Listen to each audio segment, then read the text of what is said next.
What's going on, everybody? Welcome to the LakerCentral pregame show. I'm Alex.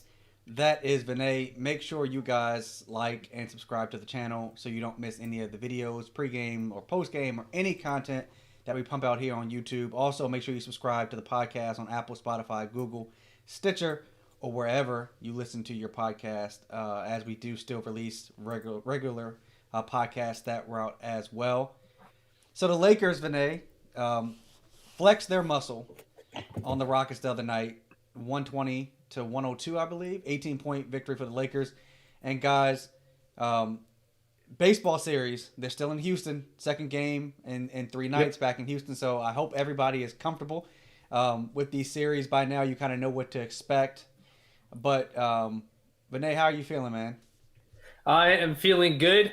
I was very happy before we start. Very happy to see you get your beautiful face, handsome face on CBS yesterday as you were being interviewed. So kudos to you for that. Very cool to see that our pod was picked up. Thank you to Kristen Smith for interviewing you, and you know even my ugly mug was up there for like a whole 5-10 seconds, which is awesome. And I just want I told you this in private, but the reason why I thought those kind of small things are crazy for me because I grew up. The Lakers used to be on KCAL 9. CBS bought KCAL 9, and so for me, like growing up watching Laker games and seeing it on KCAL 9, and then all of a sudden seeing like this pod. We've been doing this pod for like 2 years now or 2 seasons now, and all of a sudden seeing my face up on there, and I was just like, oh my god! Like I like ran to my wife and I showed it to her, and she was super happy. My daughter was super happy too. So I thought it was really cool. So I did want to start off saying that was a really awesome thing of them to do, and I thought you did an excellent job. Kind of just talking about your fandom and just how dedicated you are to providing quality Laker coverage. I think even though I do this with you, I can never say that it's very underappreciated. And it is a tough business. A lot of people want to get their opinions out about the Lakers, but they won't watch the games or take in any effort to make the video or stream or record or edit and stuff like that. So that's pretty awesome. So that's awesome. Now, how am I feeling? Aside from that, I'm feeling pretty good about the Lakers' chances today. But I would say that just like the second game against San Antonio and the second game against the Grizzlies, I would expect Houston to be much more on top of their game as it relates to just kind of how they approach it. Not in terms of chippiness. It was pretty chippy last game like we expected it to be. Right. But I would expect them to be a little bit more locked in on the defensive end. I saw yesterday that John Wall had migraines. So I don't know. I'm assuming he's still playing today, but I don't know how that's going to affect his game and stuff like that. And I thought the Lakers the Lakers went to Houston and wanted to make a statement early, and they did that. And they're probably going to try to do that again today. But I think Houston's going to be a little bit on top of the ball in terms of their defense. They won't slack as much. Wouldn't be surprised if we don't get a whole bunch of easy outlet layups and stuff like that, like we did last game. So do I think the Lakers will win? Probably, but I don't think it'll be like a close to 20-point blowout. I think it'll probably be a little bit more competitive, which is probably good because we need as many reps of competitive basketball as we can possibly get. Yeah, I mean, look, the Lakers, they showed that they were the better team the other day. They took it really serious. They didn't mess around. So I wouldn't be surprised if they lose tonight. So to your point, I don't think we know yet if Wall is playing. DeMarcus will be back. He was just thrown out for that game. It's not like he got suspended or anything. So I don't know what to expect tonight out of them. Like, Christian Wood kind of circled last game, and Anthony Davis showed why he's Anthony Davis. So it feels like there's just not as much energy in this specific game as it was the first one. But you never know, right? I mean, they do have a guy named James Harden. And James Harden can essentially get hot at moment's notice. They kept him in check, though, the other night. He didn't play great. But to me, that's what I would worry about. Will Harden feel a little more motivated? And is this a national game tonight? I don't think it is it? Think so. I don't think so. Yeah, I think the national TV game tonight's going to be Houston. It was supposed to be Miami and Philly, but since they've been decimated by COVID stuff, I am pretty sure it is. I thought I saw something that said that that game was getting switched to, oh, who was it?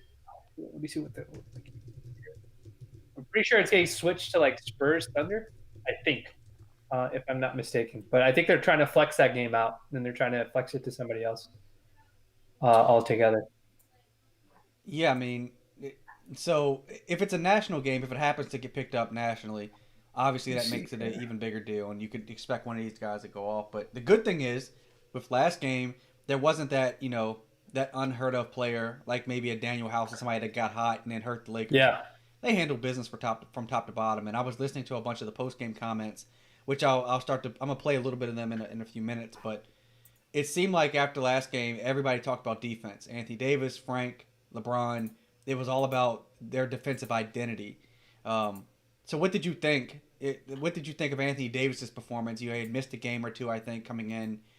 People were wondering why he wasn't going as hard. But what did you think of his performance the other night? yeah. I thought he did it. He kind of put his money where his mouth is. Like he had been talking a lot about just. He had been talking a lot about like the defense needing to be better, and one of the things that we did in our recap or 10 game recap pod was we talked about like he's got to be the guy that kind of leads the way for the Mm-hmm. team when it comes to that sort of thing because um, we thought that even not necessarily the league stand Davis playing defense even at like 70% is better than what a lot of other folks do.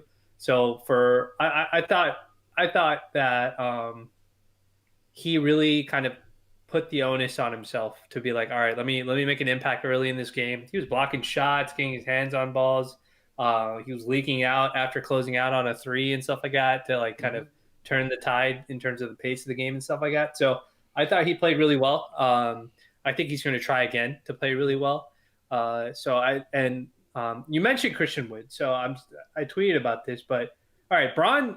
I have to make this very clear. Like Braun is a villain. Okay, like when I say villain, I mean it like in a very funny way. All right, like he's not a villain, but he's like villainous in the way that he behaves. Right. So there's that clip that was circulating on Twitter of him telling Gasol like like watch out for a Christian Wood. Right. Like you got to box him out because he's really Mm-hmm. good and stuff like that. I was like looking at the score. I was like, okay, the scores they're already up like pretty big like at this point.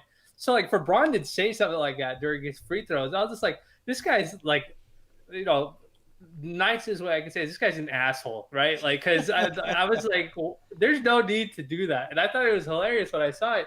But one of the things that it like reminded me of was like me and my buddies used to play a game, right? Like, and when we used to play in tourneys and stuff like that, sometimes we would play in like these regional tourneys that we'd see the same teams every single year. It was like once a year this tourney would come around, and Mm-hmm. so we used to play this game when we knew that we were way better than the other team. We would try to call out what the offensive plays were. We would take turns trying to do it just to see if we could figure out what the plays were. And that was just us being dicks to like everybody else and stuff Right. like that, to the other team, right? Because it's just we knew that we were going to win and stuff like that. And him doing that to Christian Wood, I was just like, this guy's a villain, man. Like I like it, and oh yeah, Mimi said in the chat he's recruiting for Clutch. Like maybe he may be recruiting for Clutch. I mean, granted, he's already gotten signed and stuff like that. But everybody every time Braun goes to go talk to somebody, right? Like he talked to Jeremy Grant after the Denver series was over and stuff like that. Everybody's like, oh my God, he's trying to recruit him to the Lakers. Yep. Obviously, famously, that when Braun was in Cleveland, he was talking to Lonzo. When Mm-hmm. Lonzo was with the Lakers, he ended up coming to the Lakers and stuff like that. So there's always stuff around that. And well, that's all fine and dandy. It's just the stuff that he does on the court just cracks me up. This is 18 years, and like being like a Kobe fan, like we've heard the stories about like the kind of stuff that Kobe used to say to players Mm-hmm. and the stuff that he would say to fans on the sideline. So like this kind of stuff always adds like personality to Braun for me. Like I always appreciate it because it gives like it lets you know like he's human, right? Like he'll do the same stuff that even you would do when you're joking around and you're making fun of like you're messing around with your teammates. And I thought the reason why it was so good is because the two oldest guys on our team, Braun and Gasol, were the ones that were doing it. So it's like these Yep. are guys that have seen everything, Right. anything and everything you can see in the league, and they're the ones just like, oh, watch out for this guy, this young guy, like he's super good. He's already got 15 points or whatever in the game. So I thought that was hilarious. But I think the Lakers are going to take this game seriously, and I hope they continue the trend of playing really, really good defense. And I hope The bench plays well. I hope the combination of if they do that Caruso, Taylor Horton Tucker combo, like I'm sure that I'm sure the I'm sure the Rockets will be more on top of making sure that they don't give up like small turnovers and stuff like Right. that, and easy buckets. But it's good, like we want to be the team that goes there and punches you in the mouth first. We don't want to be the one that just kind of does the status quo and then we get Hmm. punched in the mouth and then we have to respond. So I was really glad to see that, and I'm hoping for a much more competitive game when it comes to it. But year 18 bronze shenanigans, I love it. Yeah, that's the kind of small stuff that I enjoy watching. It makes me enjoy it because I can like think of my own personal times where I've done stuff like that. And it's just like Braun calls out. Have you heard that story of them? Like I think it's Toronto or something like that. Like He was calling there's the also a play story of out. like him. He was calling the play out, right? Like I've done Hmm. that in a game, like in the sense where like there was like a sideline out of bounds play. It was gonna be like the last play of the half, and this team was like set up a certain way or whatever and stuff like that. And I remember I was telling my buddies and stuff like that. I was just like, oh, the play is going for this guy right here. Your man is gonna come Hmm. screen me, and they're gonna act as if they're actually setting this guy up, but the play is going here every time. And so like I remember like in a tournament after that happened, I asked the guy like after we had beaten them after the game was over, and I quietly asked, I was like, was that right? What I said there? He's like, yeah, we weren't going to be. I was a decoy for the play and stuff like that. So it's just like just that kind of stuff is just cool, man. Like, so I hope they enjoy. Um, and everybody's healthy, and we go from there. No, I agree. And shout out to Mimi. She said that Steven Silas says Eric Gordon and John Wall are still questionable for tonight's game against the Lakers. And Right. shout out to my man Skills because he said it's not gonna be pretty for H Town if they're missing Gordon and Wall tonight. I mean, yeah, There, it wasn't pretty for them the other night. Lakers took that game seriously. Let me play a quick clip. Anthony Davis talked about the defense and how the team really needed to ratchet it up a little bit. It was holding myself accountable mainly, but also holding the team. We got a lot of guys who's really good defensively, and we know how good we can be. We know how good we want to be, and it wasn't showing in the previous games. And tonight we came out very aggressive defensively. Um, I think like 13 blocks, 8 steals, or something like that, and just being more active with our hands, being more active with our bodies, and um, first half holding the team like that to 46 points, a team who can score at will. So we just want to dig in a little deeper on the defensive end and make sure that we start picking up the defensive intensity and start being a defensive team that we know we can be. I mean, he talked about kind of ratcheting up that defensive intensity. And let me go to my notes here, like I'm Tony Kornheiser with my sheet of paper here. Like, that's I mean, it, that's what makes this podcast so good, Alex. We take notes, we pay attention to the game. We're not making up stats or blindly picking up, and we have the best folks in our live chat who are doing exactly the same thing. That's what we want. yep. Um, Lakers had 13 steals, 8 blocks. They forced 21 Houston turnovers, man, and they held Houston to below their season averages on field goal percentage and 3-point percentage. They were completely locked in the other night. Like, Yeah. There really isn't like it was an end to end performance from the Lakers that we expected to see. This is the type of Lakers basketball that we want to see, and as much as will always keep saying it that the more they do stuff like this, where they're lackadaisical in like the way that they play offensively and defensively from game to game, and then when these big marquee games come up and stuff mm-hmm, like that, and then all of a sudden they're like super locked in. It just reminds me of that 2000 Lakers team, that 2001 Lakers team that won the championship their first year. And then the second year, they looked up and down. yep. Sometimes they were careless. Sometimes they weren't motivated. And then the moment the playoffs came up, they just locked in. And I'm not saying that this team has a switch because you'd have to see it a whole bunch of times to be able to say that that's the real deal and stuff like that. But this team may have a switch, man. Like they know what's important. They know health and stuff like that's important. And I don't think they're stressing like some of these if their defense isn't absolutely perfect, but Right. stuff like communication and stuff like that's going Mm-hmm. to be important. So it's good to see Anthony Davis be that vocal person and just say, hey, we're trying to keep track of this. And the thing I like the most is when they're looking at defense, they're not looking at defense across the league, right? So they don't say, oh, Houston is a better 3-point shooting team across the rest of the league. So we just have to make sure that we limit them. They look Right. at every team as if it's its own. Like we know what this team specifically is capable of and how hot they can get from three or on offense. So we have to ratchet up our intensity. Maybe against another team, that non-playoff team or something like that, they don't have to worry about it as much. But when I read it between the lines, it tells me that the scouts are paying very, very close attention to these individual matchups as opposed to just blanketly doing the same thing over and over again against different teams. No, look, I agree with you. And what I love most about Anthony Davis calling the team out. So we've talked about Anthony Davis being able to kind of hold LeBron accountable, right? Like if I'm going to be the back line of the defense, I'm going to hold LeBron accountable. And if you talked about the Shaq Kobe Lakers, if Kobe would have said something like that, even if he was right, Shaq might have taken offense to that. So LeBron was asked about AD kind of calling the team out, and here's what LeBron said, and I really love this. He's one of the two captains that we have, including myself, and he can voice any opinion that he would like, any fact that he like for our ball club, because one thing about it, whatever he says, he's going to apply it to himself as well. He holds himself accountable. So when he holds us accountable, we hold him accountable, he holds himself accountable, and vice versa. So, AD can say whatever he wants because it's all for the betterment of our team, and we respond to that. So we thought it was right on point, and we was able to finish that off with a very good defensive game against Chicago, even though we didn't score the ball like we were accustomed to. And then we followed up tonight with another defensive game. So, we heard him loud and clear. I mean, LeBron's got his back, man. Like, AD called the team out. The team responded. AD responded. He came out aggressive. And LeBron took no issue with that. And so, there have been people around the league that have made it out that stars don't want to play for LeBron. Like Dwayne Wade did, but that's because Dwayne Wade was his best friend, right? Like other stars wouldn't want to play for LeBron. They can't get along with LeBron. And here you have Anthony Davis saying, look, we need to play better on defense. He led by example. And LeBron saying, hey, dude was right. Like, you're not going to make a story out of this. He was right, and we played better. Yeah, and a lot of folks have had different discussions and stuff like that about who's the best teammate. That discussion's happened. Who's the best teammate that LeBron's ever played with? And a lot of people are saying like Kyrie was better than Dwayne Wade, and it's pretty clear that Wade was probably one of the better teammates. Granted, he was a little bit old. He was older and stuff like that, and so he wasn't able to be as he wasn't able to perform at his peak the way that maybe a guy like LeBron was at the time.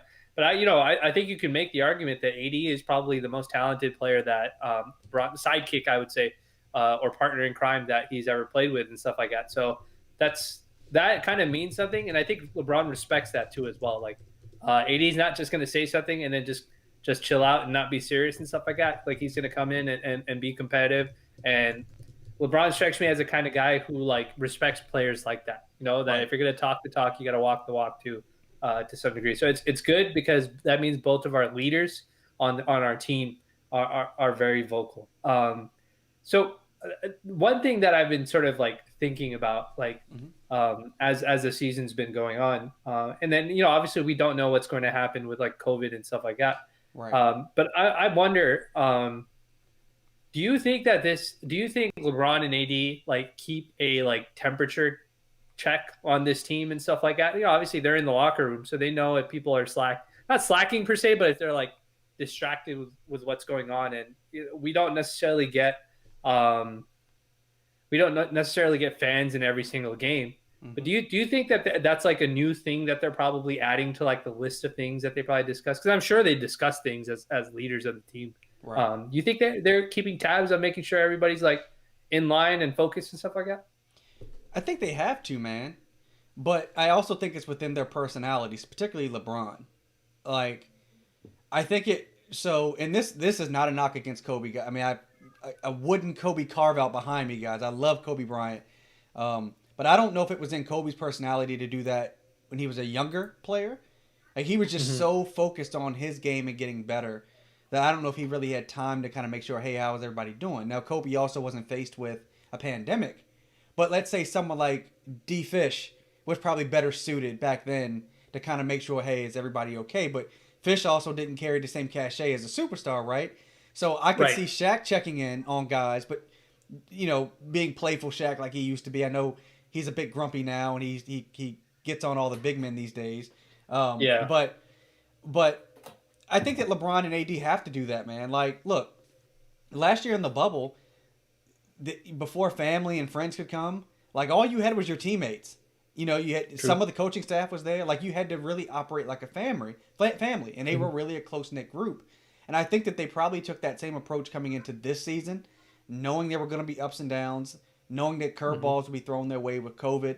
Um, I think that's the smart thing to do, man. Like they seem very inclusive. Like Yeah. this might be the most inclusive Lakers team that I remember.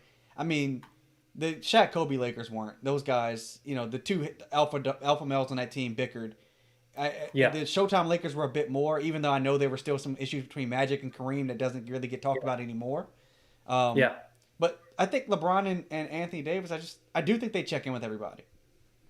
Yeah, I would agree. I think, when I was giving it some thought, I thought to myself that, like, you know what, they probably do discuss just to make sure like these guys don't get distracted and stuff like that from time to time.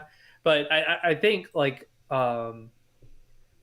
that aspect is like a very intangible aspect to measure. It's a part of leadership that you don't necessarily get, like, unless like somebody like one of our beat reporters gets a story or something like that from a player, you won't really ever find out about stuff like that. But I wonder if, like, even in the space of like social media and stuff like that, if that's now becoming a more and more important thing, right? Like one of the things that's like regularly a conversation on Lakers Twitter after games and stuff like that is Kyle Kuzma's performance. If he plays well, you'll get one side saying, look at how good he is. If he doesn't play well, you'll get one side saying, we need to trade him. And I can't imagine that maybe a guy like Kuzma is just going about this by himself. Like, LeBron has publicly said that Kuzma's, like, when I forget who it was that tweeted, like, oh, who's going to have a bounce back or an improved season, like, that people should watch out for. And he publicly supported Kuzma, which is not something he supports people, but it's not something that like you would expect him to say, like, publicly. But he's been saying it publicly, and I wonder if like stuff like that matters, because no matter how loud Lakers Twitter can get when it comes to certain things, and we know Kuzma's on Twitter, and he's probably he doesn't follow people, but he's probably reading this stuff or searching his name and stuff like that. It's hard not to do stuff like that. Like, sometimes it makes me wonder if that kind of stuff that happens on the back end is only stuff that we would find out if somebody told a story about it. But it does go a long way, like when Kuzma has a bad game, or when Taylor Horton Tucker comes in and makes mistakes or whatever it may be, or Caruso, KCP, whoever it is. Like, that intangible aspect of leadership is really, really, really important. And I think a season like this, just like last season when the bubble happened, is going to be very, very important, because some stuff like the coaches can't really get you into. Like, the coach can't force you to have chemistry with your friends, or they can't turn teammates into friends. You have to do that like willingly, and I wonder if, like, maybe when Braun's career is done, we'll hear stories about it a little bit more, about how Braun was, like always secretly motivating guys on the back end, and he wasn't like this guy that casts this huge shadow over every single person that he plays with and stuff like that. He's actually like a regular guy who's supportive of his teammates and wants to win and wants them to see them be successful and stuff like that. So I always wonder about stuff like that, and hopefully we're able to get some of that information, or hear stories and stuff like that, especially considering how unique this season has been, and the fact that these COVID protocols are making it like nearly impossible for these guys to be able to do anything else now, especially with the new stuff that's going on. Well, Mimi said in the comments, she said LeBron and Anthony Davis do everything together. Or I think she said Dwight Howard said LeBron and Anthony Davis do everything together, and they include everybody. And Dudley and Quinn Cook are also very important in that respect. I mean, look, Jared Dudley, he's very active on Lakers Twitter. Shout out to Dudley. He retweeted the CBS segment the other day. Yeah, that was awesome. He gives jerseys away and tickets and all that kind of stuff. So he's very active within the fan base. He's only been here just a little over a year, right? And so, but he's a veteran presence, I'm sure, with that roster. Whether he plays, every night, or he doesn't play for 10 games in a row, none of that ever overtakes him. And Quinn Cook, his father was a Lakers fan. His father passed away right before Quinn was, signed to the Lakers. He was a huge Kobe guy. Like, I think those guys also. So when I talked about Derek Fisher earlier, while Quinn Cook and Jared Dudley aren't LeBron Anthony Davis, Yeah. I think that even having guys like them at the other end of the bench, who are also good team guys that talking to the other players and they're hanging out as much or as best they can given the COVID protocols. I think that goes a long way considering everything the team is facing. What I really thought was funny is that after the other post game the other day, they asked Anthony Davis about Taylor Horton Tucker because he's a Clutch client and he's from Chicago, and they asked him did he really know about him, and let me play Anthony's response, man, because this was a really funny response, and I'm really glad that he gave it the way that he did. You want the political answer or the honest answer? The real answer is that you can ask Bron too. I don't really follow that much basketball, to be honest. So I heard of him, but I didn't really pay attention, to him or anything like that. And just because I'm from Chicago, so I hear about a lot of kids, coming out of Chicago, a lot of names. But I never really, watched them play. And when Lakers drafted him and he signed with Clutch, Rich and some other people were telling me about him. And then I went back and watched highlights and stuff like that, and was like, oh, we got to steal. So to be honest, I didn't really know too much about him, but I know a lot about him now for sure. Man, THT, right? He burst on the scene. He had 17 the other night. Anthony Davis knows about him now. Like I'm sure that they're poking fun at THT because all the some of the fame he's come into now, because if you play well for the Lakers, everyone pays attention. But like, I love that he gave an honest answer. Like, I kind of didn't really know who he was, but we drafted him and he signed with Clutch, and I know who he is now. But how did you feel about his comments there? Because I feel like that you can say things like that when you have a solid family, a solid team around you, and guys aren't going to take anything personal. But what did you think of that? Yeah, I mean, I guess he's just being honest, right? Like, I mean, we forget, Anthony Davis is a family man. He's got his own kids he's got to worry about. He ain't paying attention to no 18-year-olds. You know what I mean? Like Bron's in it because Bron's own kid is playing in those circuits and stuff like that, and Bron's kid is on the scene when it comes to like these AAU teams and all that sort of stuff, and going to college and all that sort of stuff. So I get why he's in that space. But I'd probably be the same way, to be honest. Like if I was playing in the NBA and 9 months out of the year I was playing balls to the wall trying to win a championship, like once the season's over, I'm probably chilling, man. I'm like, I'm not trying to pay attention to none of this, man. Like other than maybe going and shooting hoops with my friends or something like that. Like I'm not trying to deal with all this. So I get it.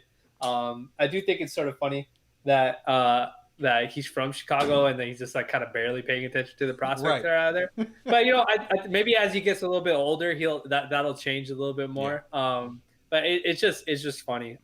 It also kind of makes you think, right? Like it kind of makes you think that like Clutch as an agency has been picking up really good prospects. Yeah. They picked up Tyrese Maxey, they picked up Ant-Man, obviously Trae Young, Cam over in Atlanta, and then they just added.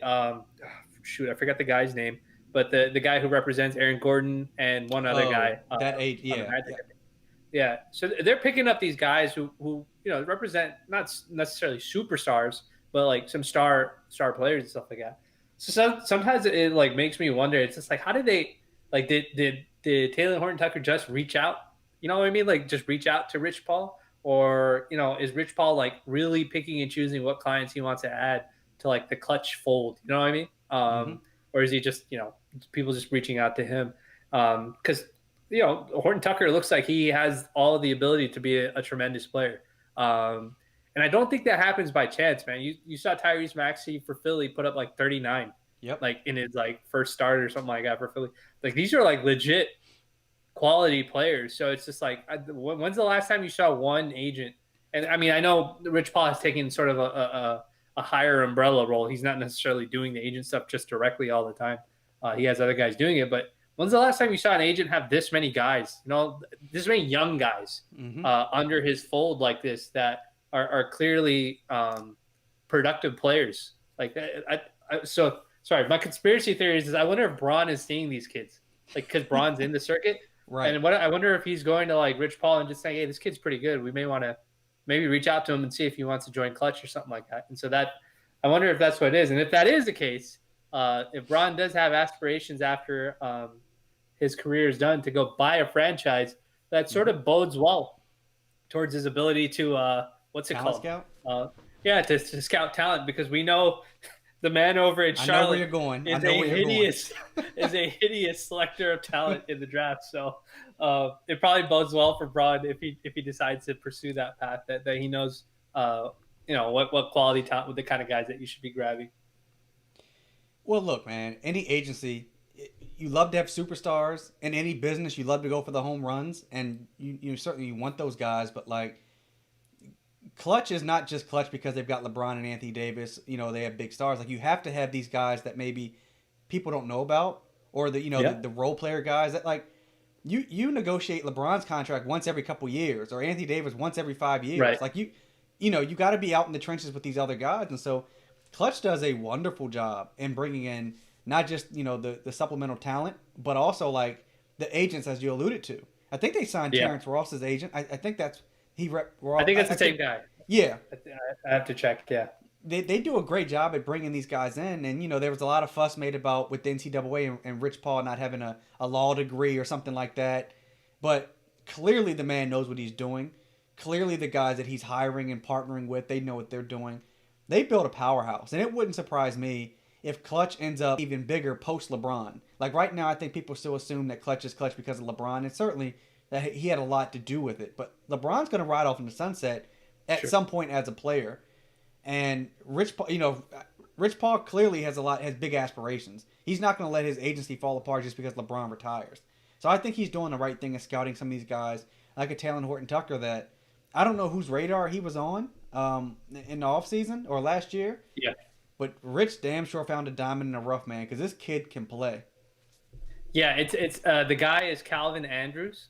He was originally with I don't know what BDA is, so I don't know if that's Bill Duffy or I don't know what that stands for. But Bill he Duffy represents Kuzma's agent, isn't he? Yeah. I don't think BDA represents Bill Duffy, but Bill Duffy was actually he was who am I thinking? Avery Bradley's agent, and I think he's also Luka's agent, if I'm not mistaken. And so he works. I think he's under the CAA umbrella, if I'm not mistaken. And so, so this guy, Calvin Andrews, he represents Aaron Gordon and Josh Okogie, and he's bringing them over with them to Clutch. So another multi-tool forward guy in Aaron Gordon, similar to a guy like Ben Simmons, a guy like LeBron who can dribble the ball, attack the rim, not necessarily a great shooter and stuff like that, but improved shooter, joins the Clutch brand too as well. So. They just kind of continue to improve and get better and better. And so I think that's kind of cool. As we talk about like leadership and stuff like that, it's important that like LeBron's able to have like that foresight, and Anthony Davis is in tow with him. So I actually had like a change of topic per se. Oh, it's not necessarily, it's loosely related to what we were talking about. Obviously yesterday night, there was the video that leaked of Kyrie at what it looks like is his sister's birthday. Yes. Now, normally I wouldn't care about it, but obviously because of the stuff that's happened prior to that, with him taking time off, the political landscape and all the conversation about it going on in this country, and him citing personal reasons, blah blah, all that sort of stuff. Now, a lot of people have said that the reason why he took the break was because of the political stuff, or they're assuming that. Sure. He didn't necessarily say that's what that was. He just said that it was personal reasons. So that's all fine and dandy. I don't have any issues. And then now we have the situation where he's celebrating a family member's birthday, which is actually fine. I don't really see anything wrong with that. You're off. You're taking basically PTO for us that work. And you're doing whatever you want to do with it. There's no obligation to do specific things. However, him being a NBA player and being basically, when you're an NBA player, you're basically property of the public sphere, which you're not, but that, obviously that's how society works when you're a celebrity, technically. Yep. This has now become a thing with him, right? That there's COVID protocol. They're trying to get these NBA players to follow the rules. If you guys follow the rules, we can have a successful NBA season. Everybody gets paid. We don't have to cancel games, all that sort of stuff. Regardless of whatever his reason is for it, he clearly didn't follow that protocol. It doesn't seem like it.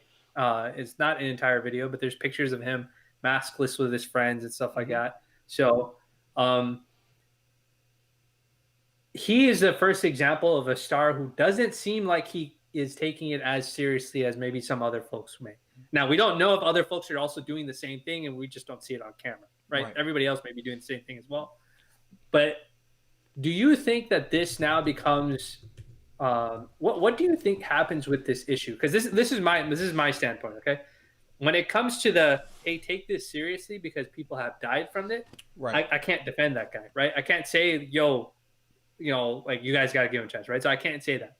But as it relates to this is an employer issue that should be handled within their HR and within their team in private, but now it's becoming a public conversation. That's where I kind of have a little bit of issue with it, where it's just like, all right, if Kyrie told the Nets, this is what I'm doing, and the Nets said, this is what you're doing, like, and they were okay with it, then if this video never comes out, everything's hunky-dory until he comes back.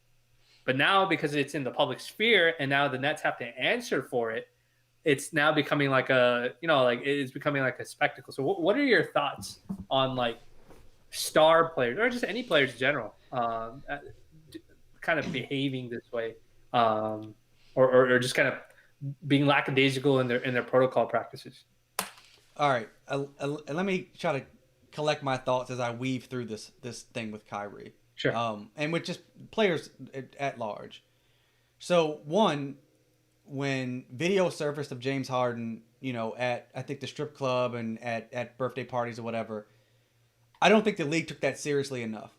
I think that was the league's opportunity to suspend one of the top 10 players in the NBA, an MVP, suspend him and make him lose game checks, because I think what ended up happening was the time that he had to be away from the team, like they didn't play any games. So he technically didn't lose any game checks. That's the first part. The league should have handled the Harden situation differently, and then maybe things would be different for everybody else. But they didn't. Okay. So now you've got Kyrie. I think with Kyrie, a couple things that went wrong with his specific situation. First and foremost, he left the team.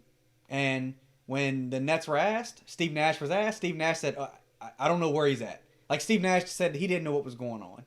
So that was not, so either Steve Nash was lying, or what Steve Nash could have done was had basically said, I spoke to Kyrie, we're good, and just covered it up and handled it in-house. But Nash didn't do that. And then, because it's Kyrie, because of the earth is flat, the Zen stuff, everything else. The weirdo. Right.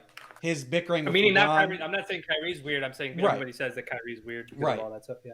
All this other stuff around Kyrie, it's like people want to know what's going on with him, because by all accounts, he just left the team. Now, if he left the team because he just felt overwhelmed, whatever, like, I get, like, this environment is crazy. I completely understand. I did read someone said that I think he lost his grandmother within the last year or something. And when he lost his grandmother, that made him reevaluate spending time with family. So someone was saying like his father and sister's birthday are really close together. So he might have been spending time with both of them. Here's the thing. Kyrie spending time with his family is not being at a strip club. But right. I'm on the East Coast, and New Jersey is a few hours away from me. Jersey is one of the worst hit places for COVID in the United States. It's terrible up there. And so is New York City, where he plays, and he's got family. He's from West Orange in Jersey. So even if he's getting together for a family engagement, there are people saying, well, maybe he even did the league protocols where he had his family tested and all those things. Maybe. Right. But I would even say you still shouldn't be having these big get-togethers. And like that's the approach that I've taken this entire year. That's the way I would expect even famous people to behave. And so, but a video leaks. He's not wearing mask. It leaks at a moment where cases are skyrocketing. I know there are more cases in California where you're at. The league is trying to figure out what they're going to do, because now they're canceling games. They're looking at tightening restrictions. I feel like had they handled the Harden situation more harshly, maybe the Kyrie situation wouldn't have happened. But now you've got your second superstar who basically took Right. an unauthorized hiatus from the team, and the Nets are saying the league is investigating. We're going to wait and see what they say. You can't possibly have this happen, man. Like, it's bad optics, Yeah. and I've said this to you before. When these things were happening in football and baseball, I thought much of the country turned a blind eye to it. Now it's happening with the NBA and prominent black players, and that's going to Right. cause a whole second level of conversation. So I don't know enough about the story. Like, I don't know. I don't know if the Nets knew and they're not telling us everything. But as of today, from what I know, it's a really bad look for the NBA. Right. And so that is where, like, I think the language has been really interesting, right? It's like, so the language that we've seen is not that the Nets are investigating the situation. It's Right. the NBA is investigating the situation. And so that is part of where I think this issue is going to become a little bit more severe. That the NBA investigating this, and obviously it's the NBA PAs with them too as well. Yep. The concern is probably that you guys are jeopardizing the entire product, right? You're jeopardizing, knowingly jeopardizing the entire business. And I agree with you. I think it's gonna get weird, okay? Like, because Kyrie strikes me as the kind of guy who doesn't have any problem just saying things unfiltered, but I also don't, and I think he is the type to push back when it comes to and make a conversation uncomfortable, right? And add elements to it that have maybe things that have nothing to do with it. And so my concern isn't the penalty that he's going to see. My concern is that when he does get penalized for it, which I think he will, because it's just not a good look. My concern is that when he is penalized for it, his language about it may drive some very divisive discourse. So I'll give you an example. We already know that NBA players are the number one topic, the number one choice of divisive rhetoric when it comes to specific sports media folks, when they want to be, covertly racist and stuff like that, and use code and stuff like that. Kyrie also sometimes does stuff like that. He turns things into what seems like a little bit more racial when it's like, okay, this is pretty clearly business. And I'm not saying that this situation can't go in that direction, but my concern is that he may take it in that direction because he's done it before. And if he gets fined and he just turns around and just says, okay, I'll pay the fine, whatever. I don't think it's fair. This sucks, but whatever, I'll pay it, or the Nets decide to pay it or whatever. Like, that's fine. That's the end of it. But if he turns around and says, well, why is this institution, the NBA, allowed to penalize me for this and that? And he starts talking about like the infrastructure of labor versus, corporations, stuff like that. That's when it starts getting real dicey. It's like, all right, now what are you doing? What is the end goal of what you're trying to accomplish here with what the situation is? And it could have been simple. I feel like this could have been as simple as him just being maybe upfront with the Nets, and he may have been. I don't know. Like, that's the part. I don't know if the Nets are covering for him, but like, you're putting your team in a really, really tough position now, because they're going to be looking at now every time the Nets have somebody, and not only the team, but all the other fellow players that are part of your union are in a very tough position now because of this. Well, look, and it didn't start. It didn't start with him. Mimi said it right. She was in the chat. It was Harden that originally did this, right? And it's just like, when you're not thinking about the collective group and you're only thinking about your life and your inconveniences and all that sort of stuff, regardless of where you stand on whether you think this is a serious issue or not, that's the issue.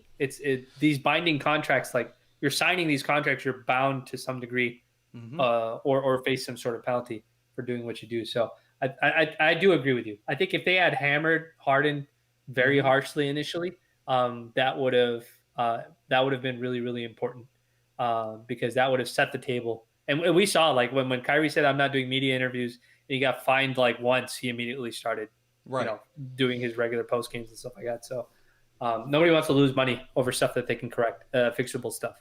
So I'll be curious to see what happens. Well, and what they might do is, rather than fine him, like, maybe they fine the Nets, but with Kyrie, they say you got to miss 10 or 14 days, which would end up being a number of game checks.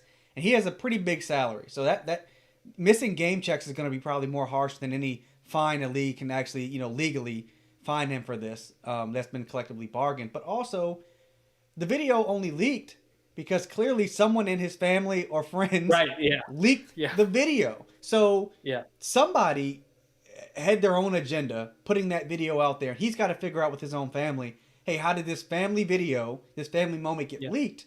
But also, I think from day one, man, had the league hammered James Harden, hell, had they hammered Lou Williams during the bubble, like the Adam Silver, I think, has handled the league with kid gloves. Like when it comes to the players, I don't think that David Stern was a different animal.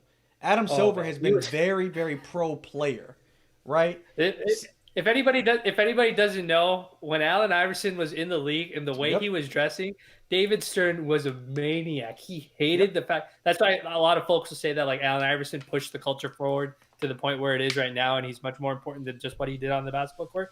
Allen Iverson was like the poster boy of the guy that David Stern was like, no, we don't want our players to look like this guy and dress like this guy. And he was, oh my gosh. But yeah, I agree with you. Silver is much nicer to the players compared to Stern, just in their methodology. Right. And look, I am very pro player. You know that. Like I side with the players all the time, but and I think that conversations often, even when they don't appear racial, they are very racial. But if Kyrie was to come out and say, this is an issue with black, it's a black labor force versus a white ownership group, and I'm being fined, I can't. I need to hear more. You need to convince me that there's some racial intent on hurting you financially, because what you did was, as far as we know, you left the team, somewhat unannounced. It seems like, I don't know if Sean Marks knew. Nash acted like he didn't. I don't know who knew. I don't know if Joseph Tsai knew. No one knows who at the Nets gave Kyrie permission.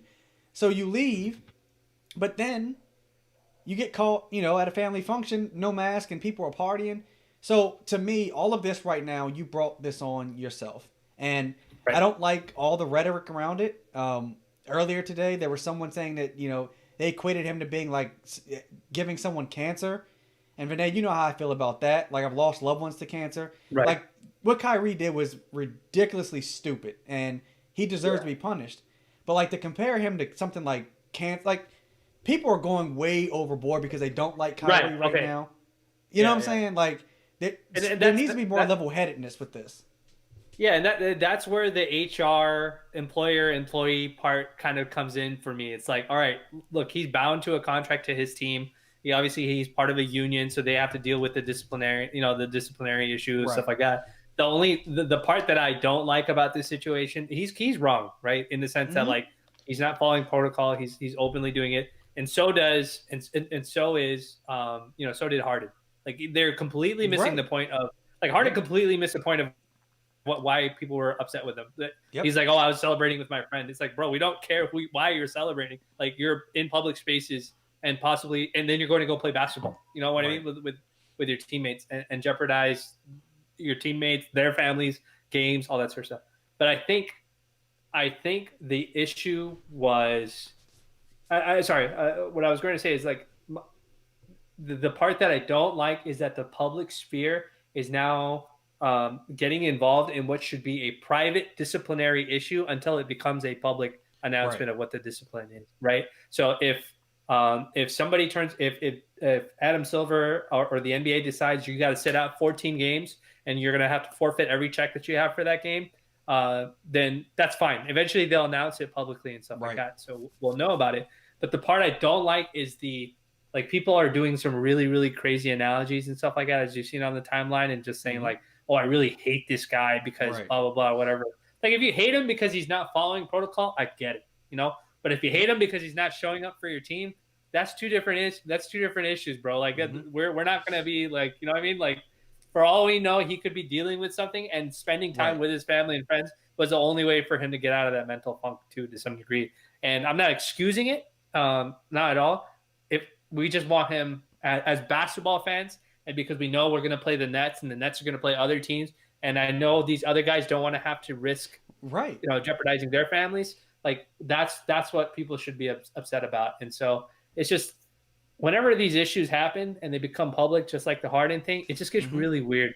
And the discourse on NBA Twitter, I feel like when it comes to this sort of stuff, is the word is not judgmental, is not the way, but it's just like there's this like attitude of like I am judge, jury, and executioner, True. and Yeah. it's really weird when people start getting into that rhetoric. But he's got to be better. He's Agree. got to take better protocol, or bro, don't let us see it. Like, you better start getting your friends to sign NDAs or something like that when they show up to these things, because somebody's outing you. Like, this video should have Yep. never come out if it was a family event. So you gotta worry. You gotta worry about what circle you run with.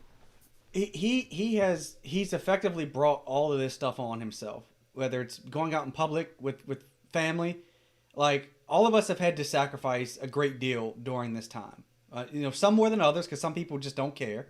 But like, if there's no difference between me having to skip the holidays of my family, like, he should be following the protocols, man. You know what I'm saying? Like, especially right now when games are being canceled, people are still dying. Like, he needs to be better than what he is being. And if he's not, like, even if the Nets excused him and said, hey, oh, we really did know he was going to be gone for a few games or whatever, we gave him permission. The video leaking without mask on at a party is bad, bad, bad. Like, I don't even know how else to say it. It's ridiculous. And not only that, man, like, I'm curious to hear what KD got to say, right? Like, they put this thing together, and DeAndre Jordan, they put this thing together in Brooklyn, and if if the wheels fall off, the media is they're gonna kill him, man. Like, they're gonna the social media, the mainstream media, Kyrie's gonna get blasted if this thing falls apart. Yeah, it's too many distractions, and I don't want to, the game's going to be starting soon, so I don't want to hold everybody here for too long. But this is sort of the distraction stuff that we talked about last season when it came to the Clippers. Like, how serious are these guys about basketball, about their jobs, and do they take it seriously? And obviously Ballmer probably paid enough money to make sure that the Lou Williams issue went away, but that manifested itself on the court. It manifested itself within the team and stuff like that. And I can't imagine that. Like, I wouldn't be pissed as a teammate if I know intimately what's going on with him. But if I was a teammate that wasn't very close to Kyrie, and I'm out here busting my balls to try and win these games and stuff like that, like, and this dude is doing what he's doing, I'd be pretty upset, man. Like, I'd be like, and we need you. Like, you're a leader of our team, and you're a 30-point scorer for us. So, hopefully the situation gets resolved. But let me bring in this one part from Bentley. Shout out to Bentley. He said Kyrie's vice president. He is one of the vice presidents of the NBPA. You can't have one of the VPs of the NBPA behaving like this. Like, you just can't. So I don't know, man. Overall, I just wanted to discuss it because I think it is an important topic. It's been the number one thing probably on the news, period, and it's going to basketball related news. But the Lakers are about to play in 3 minutes. They're on TNT, everybody, man. Thank you so much. Thank you so much for joining the pregame. We appreciate you folks as always. And yes, we do remember all of the recurring folks that join us here in the chat. And I think we're planning on doing a postgame. So, everybody enjoy the game, and hopefully we scoop up another win for our on top of our league leading 8-3 record.